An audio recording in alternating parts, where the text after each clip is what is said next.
প্রতিবেশী রাষ্ট্র বাংলাদেশের অশান্ত পরিস্থিতির আঁচ যাতে সীমান্তে এসে না পড়ে তাই নিশ্চিদ্র নিরাপত্তা ভারত বাংলাদেশ আন্তর্জাতিক সীমান্ত নদিয়ায়।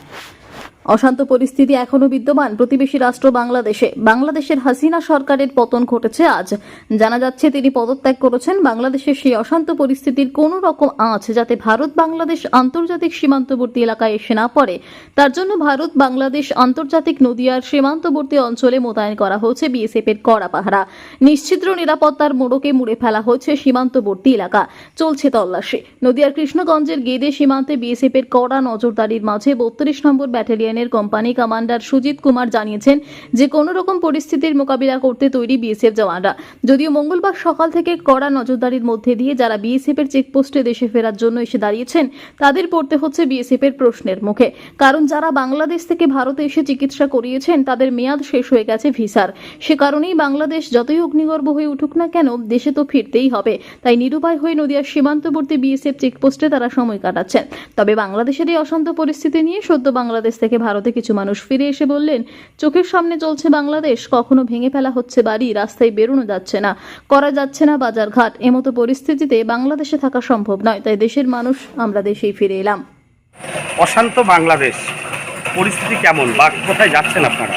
আমি ইন্ডিয়ায় যাচ্ছি। হ্যাঁ, মানে কি অবস্থা? বাংলাদেশে এখন ভালোই পরিস্থিতি ভালো।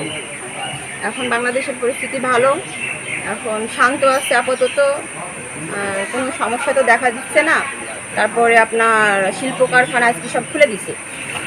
কি এমন ঘটলো ছাত্র আন্দোলন যেখানে দেশের প্রধানমন্ত্রীকে অন্য দেশে পালাতে হলো? আমি যতটুকু শুনেছি কোটার জন্য এরকম করছে, তাছাড়া আর বিস্তারিত বলতে পারবো না। কোটাটা তো সেটা সংবিধান চেঞ্জ হয়েছে এবং কোটাতে সেটারও সংশোধনী করা হয়েছিল, তারপরে আবার পরিবর্তন করছে, এটাও শুনতেছিলাম। এখন সঠিকটা জানি না। বারবার যেটা অভিযোগ হচ্ছে যে ছাত্র আন্দোলনের নাম করে বেশ কিছু জঙ্গি সংগঠন এই আন্দোলনে জড়িত হয়ে গেছিল এবং পরবর্তীতে আন্দোলনটা জঙ্গিদের হাতে চলে গেছিল। এটাকে কিভাবে দেখছেন? এখন মানুষ তো বলছে, কিন্তু সেরকম তো কিছু বোঝা যাচ্ছে না। তো ছাত্ররাই যা করতেছে ছাত্ররাই করতেছে। এখন ধরেন বাংলাদেশে যতগুলো ভার্সিটি আছে সব ছাত্ররাই আন্দোলন করছে এবং কত মায়ের সন্তান গেছে তার ঠিক নাই। মোটের ওপরে এখন আপনারা কি চাইছেন? মিলিটারি শাসন? আমরা শাসন চাইছি না, আমরা কিছু না, আমরা শান্তি বাংলাদেশ চাই, শান্তি, যাতে আমরা শান্তিতে বাস করতে পারি। তাতে ক্ষমতায় কে আসুক আমার সেটা আসা যায় না। এক কথায় শান্তির দেশ চাই, শান্তিতে বাস করতে চাই। যাতে কোনো জায়গায় এই যে এখানে আসবো, আমি আজকে একা আসছি কিন্তু আমার আম্মা আসতো, এই যে গন্ডগোলের জন্য আমার আম্মার ভিসা পাই, একা আসতে হয়েছে। এইটা একটা কঠিন না? যদি এইটা না থাকতো, এই গন্ডগোলটা না হইতো, তাহলে শান্তি অবস্থায় থাকতো, ভিসাটাও পেয়ে যেতাম, চলে আসতাম দুজনাই। এই আমরা শান্তি চাই, শান্তি। আপনার নাম পরিচয়? আমার নাম রিনা, আমি বাংলাদেশের মেয়ে, আমি ইন্ডিয়াতে যাচ্ছি বেড়াতে।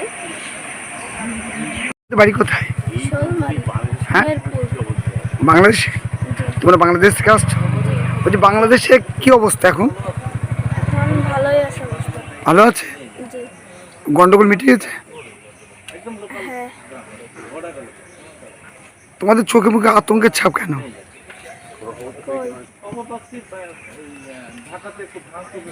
বলছি আপনি বাংলাদেশ থেকে ফিরলেন? হ্যাঁ, আমি বাংলাদেশে থাকি। কেমন ছিলেন বাংলাদেশে? বাংলাদেশে ভালো না, এই দেশে আমাকে শান্তি, ও দেশে আমাকে শান্তি নেই। বাংলাদেশে কি অভিজ্ঞতা পেলেন? ও দেশে খুবই খারাপ, আর ভয় ভয় লাগে, ও দেশে থাকা যায় না, মারামারি সবসময়, একটা মেয়াগের খুবই মানে বিশেষ করে কি হিন্দুদের উপর অত্যাচারটা বেশি? নাই, ও আরোই আছে, দুই পক্ষেরই আছে। যাদের বাড়িতে গেছেন তারা কেমন আছে? আছে, ভালোই আছে, ভালোই আছে। মানে কোনো কাজকর্ম বাজার ঘাটে যেতে পারছে না, সব চারিদিকে মারামারি, আগুন ধরে দিচ্ছে, ঘর বাড়ি ভেঙে ছিঁড়ে ফেলছে। আপনি ওইখানে কেমন ছিলেন? ছিলাম, ভালোই ছিলাম, কিন্তু রাত্রি ভয়তে ঘুম আসে না, সব চুপচাপ থাকে, কেউ কোনো জায়গায় বেরোতে পারে না রাত্রি ভয়তে। আর ওই জন্য কি তাড়াতাড়ি দেশ থেকে ফিরে এলেন? হ্যাঁ, দেখলাম দেশের মানুষ দেশের তাড়াতাড়ি চলে যায়। আপনার নাম? আমার নাম মায়া বিশ্বাস। আপনি কি বলছেন, কি চাচ্ছেন? হ্যাঁ, কি চাচ্ছেন আপনারা? আমরা দেশের মাঝে দেশে চলে আসলাম, ভালো হইলো।